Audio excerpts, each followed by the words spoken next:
the current environment around education in this country scares me. With college being so incredibly extensive and incredibly competitive, it has forced young people into a competitive rat race to be perfect so that the Harvards and the Yales say yes to them. It's creating incredible amounts of distress, and the mental health of our children is plummeting. As a teacher at the center of it who cares about the world, I feel almost like I am countercultural.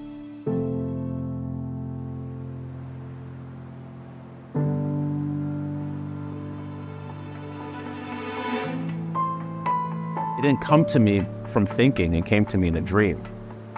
And the dream was young people were in a courtroom or they were in some government building and they had Toni Morrison's Song of Solomon, the novel, in their right hand. And they were saying that the reason why that we should enact this law or this social movement is because they read chapter 8 in a novel.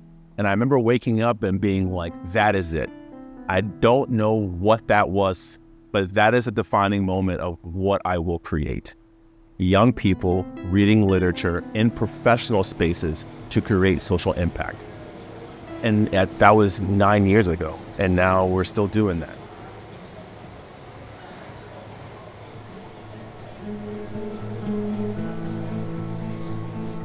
Literature absolutely has the power to change the world. It just requires a reframing of how you're reading it.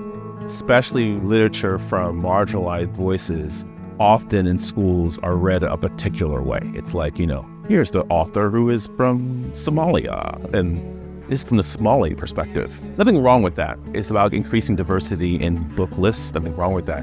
But we take on a different approach. With NewComm, we say that the pathway to social justice is through critical reading and writing. The literature that we are championing at NewComm is those from marginalized voices, because the writers from marginalized voices, they have the lived experience that then allow them to bring language to it. By reading that novel, it allows you into the actual stories of characters and the actual nuances of what it means to live in poverty. And you start to realize that there's a lot of assets that these communities bring to the table, but because they don't have resources, it kind of stays below radar. You should write what you know, but if what you know is the experience of being Black, those should be the stories you tell. That even in the trauma, and I just made the show, The Underground Railroad, we assume that a story like that is just gonna be full of trauma. Just end to end, nothing but degradation and just bleakness.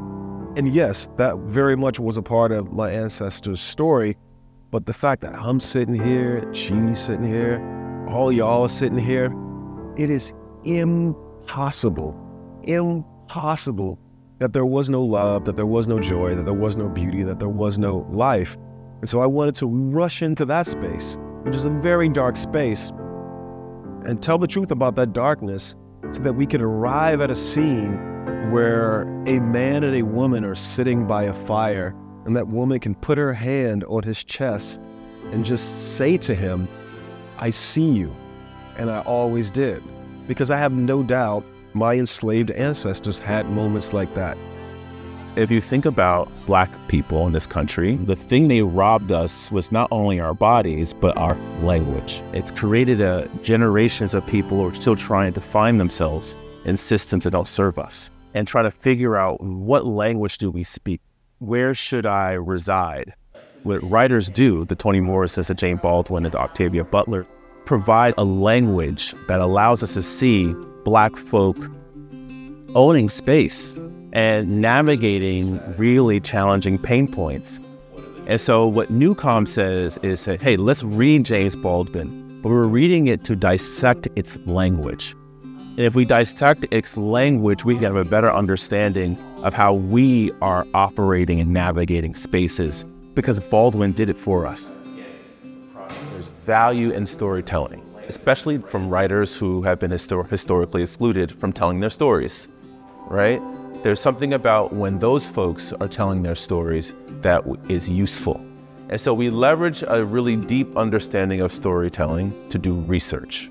So once we figure out a language that we share, we then go into our communities, we go into organizations, companies, different stakeholders, armed with a language.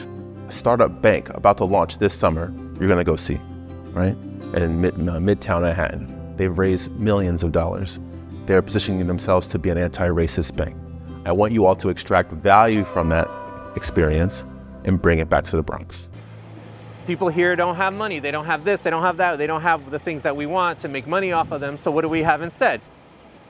They actually make the accounts free for people who have a lot of money, but if you're struggling to get by living paycheck to paycheck, they're gonna charge you extra just for the convenience of having an account there. So we're also trying to work as a network of community development credit unions on these issues together. But with the van, right, at least we have access and ways to move about and hit up different neighborhoods. But we see a lot of similarities between the neighborhoods that we're serving. So I think that's the other way to try to do it and reach out and connect between people. How have you used the stories communities you've talked to? What's difficult, what's good about it? Maybe you could take that system and change it. The language that we use is incredibly important. We thought, how do we want our storytelling to feel? We want our storytelling to feel human.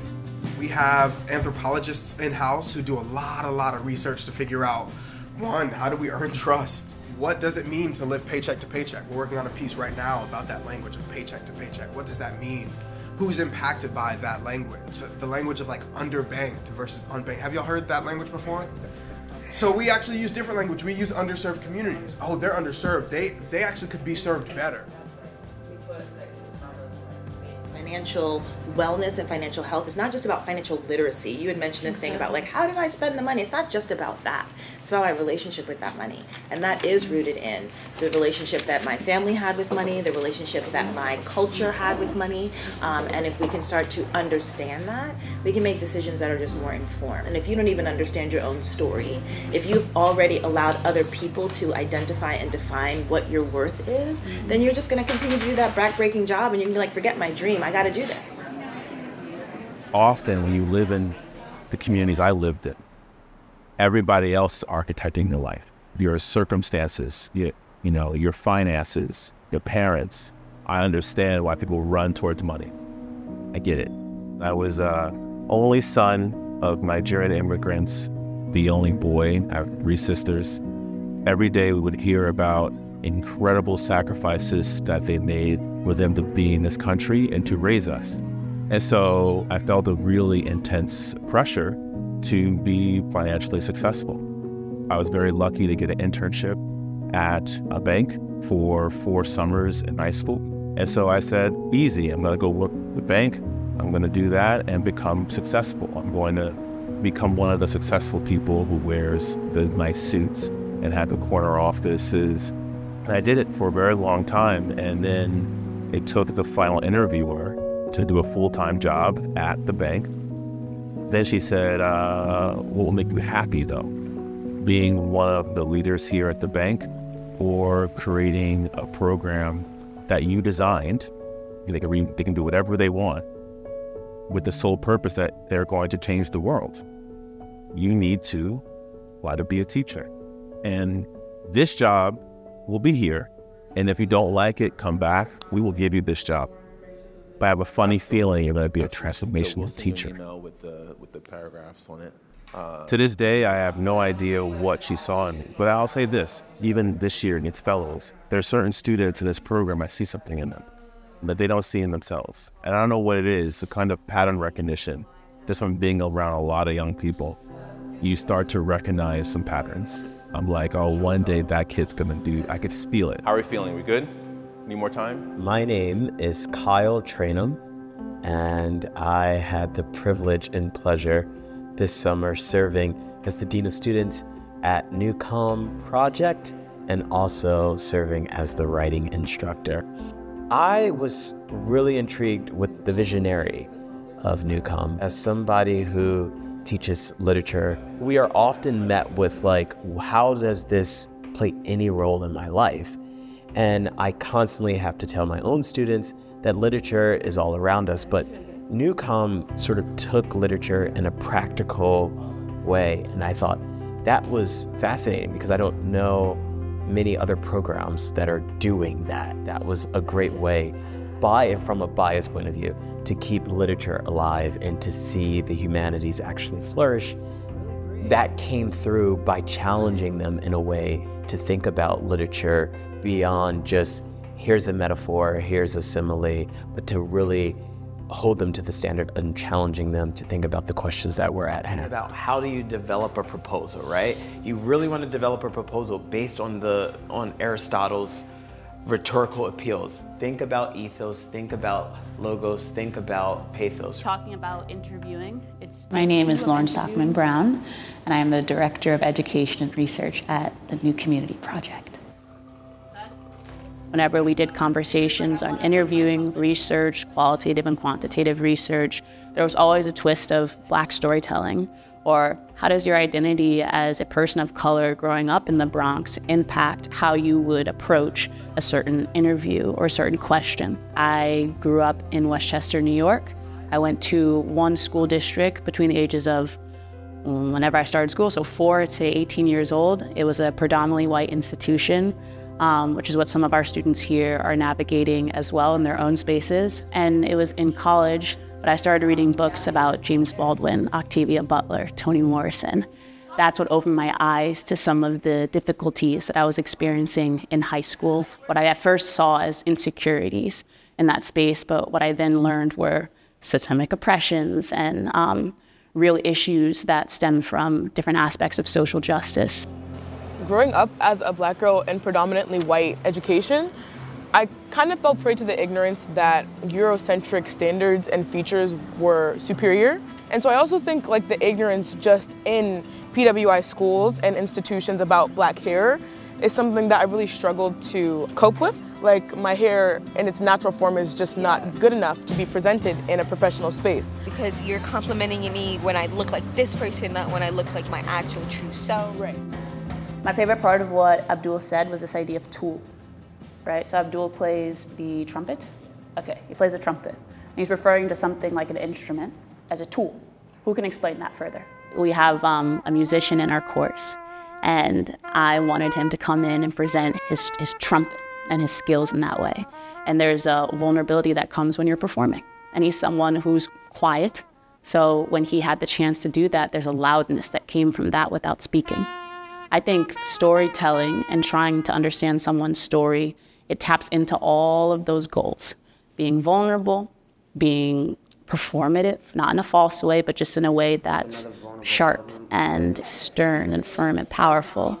I think that's what I hope that the students were able to understand when talking about these ideas of expressing themselves and allowing someone else the space to express themselves to them.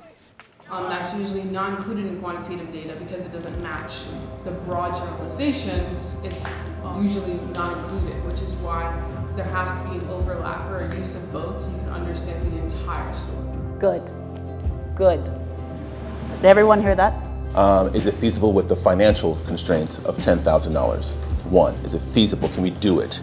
Number 2, does it lean towards economic democracy, economic justice? Is that this project focused around economic democracy? And number 3, and this is kind of a big one, does it have the potential to live beyond you? The first through line I found was programs that are empowering economically disadvantaged individuals to access job opportunities and career development. I think there has to be both. You have to educate them on what they're supposed to do after all of this because you can't just leave them. I think will really lower our costs and also help us reach to that goal of economic democracy. That's innovative. That's innovative. Hello, my name is Larita Watson, and I am the Bronx Innovation Factory Associate.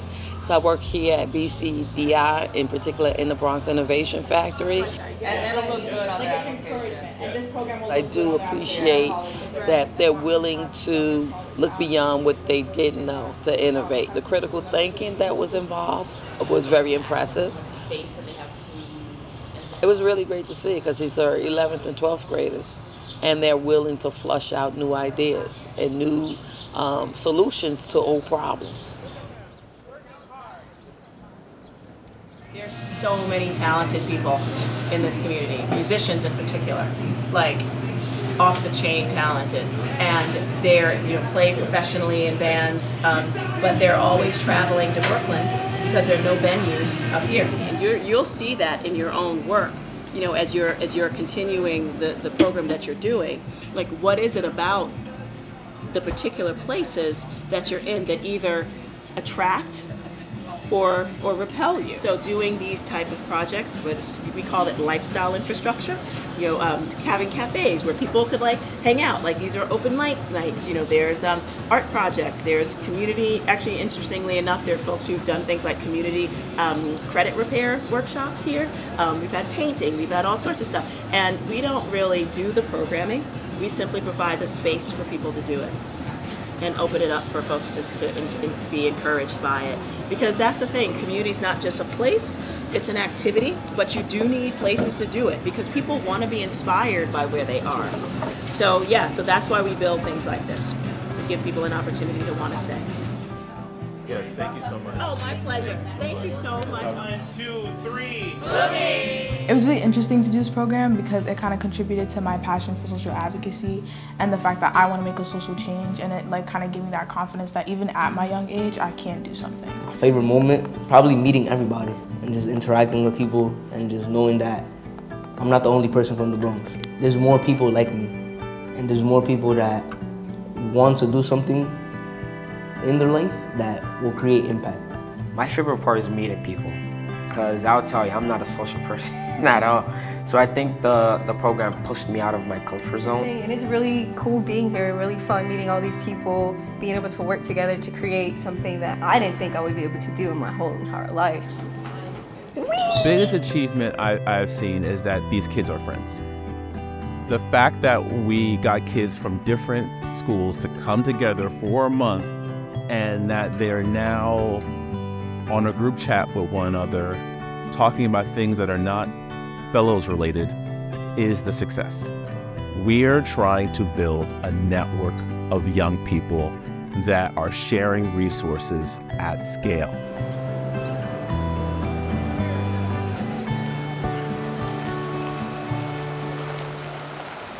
How are we creating a different kind of BIPOC program that reimagines what this looks like, that's asset-based and not deficit-based? Almost like a gala type event where we host like a networking event. Maybe it's a Saturday, and then Sunday's the gala. Cohort 1's project, it is called the Net Gala.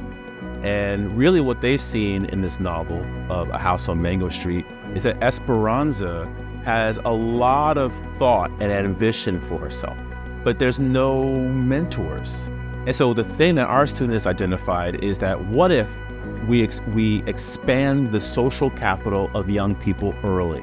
If you're interested in, say, medicine or any health field, that you're not just learning about it in books, that you're exposed to people in the field and you can learn from them, build relationships with them that you can carry on forever. Analyzing Esperanza's behavior in this chapter allows us to draw parallels to our work in the Net Gala. Our mission is to design a $10,000 program to address injustice and find ways to strengthen the Bronx community. In order to agitate against the system, we have created a project that will effectively create access for BIPOC students in STEM. To conclude, our goal is to agitate.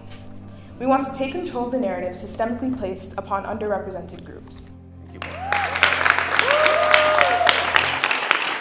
All right, and this cohort number 1, I mean, what can you say? From the bottom of my heart, I thank you for taking a chance on a program that has never been done before. I share with them that they saved me, and I want to share it with you all too. I was getting a little disheartened a little bit in the role of being an educator. It's really hard to be an educator now. I needed to feel like a teacher again, and they really have restored my hope in my profession.